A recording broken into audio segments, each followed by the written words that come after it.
এই পাউডার লিপস্টিকটা এখন অনেক বেশি ভাইরাল হচ্ছে, সো আমি ভাবলাম যে এটা ট্রাই করা যাক। তো এটা আমি অ্যামাজন থেকে অর্ডার দিয়ে দিয়েছি, তো এটা পার্সেলটা চলেও এসছে।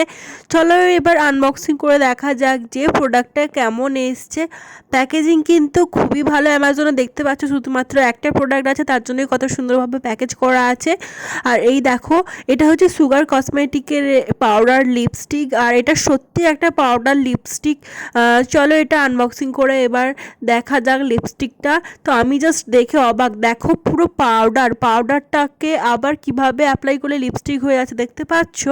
তো এই লিপস্টিকটা কিন্তু খুবই আমার মানে অন্যরকম লেগেছে, সো আমি ভালো এটা ট্রাই করা যাক। আর এটা আমি 02 সেট নাম্বারে পারচেস করেছি, তোমরা এখানে অনেকগুলো কালার পেয়ে যাবে অ্যামাজন থেকে কিনলে সুগারের এই পাউডার লিপস্টিকটা। আর দেখো এটা কিন্তু পুরোটাই পাউডার দেখতে পাচ্ছ, আর লিপস্টিকটা আমি পুরোটাই ঢেলে দিলাম। তোমরা আশা করি দেখতে পাচ্ছ একটু কোনো লিকুইড নেই, পুরোই পাউডারের মতো লিপস্টিকটা। আর এটা যখনই বাতাসের সংস্পর্শে আসে তখন কিন্তু এটা জাস্ট লিপে অ্যাপ্লাই হয়ে যায় এবং মনে হয় না যে লিপে তোমরা কোনো কিছু অ্যাপ্লাই করেছো। আর এটা কিন্তু খুবই সুন্দর একটা কালারটা কিন্তু। আর এটা কিন্তু একটুও ট্রান্সফার প্রুফ নয়, এত টাকা দামিকে লিপস্টিক তাও কিন্তু ট্রান্সফার প্রুফ নয়। তো ভিডিওটা যদি ভালো লেগে থাকে অবশ্যই পেজটাকে এবং চ্যানেলটাকে সাবস্ক্রাইব করে দিও, আর অবশ্যই ভিডিওটাকে লাইক করে দিও।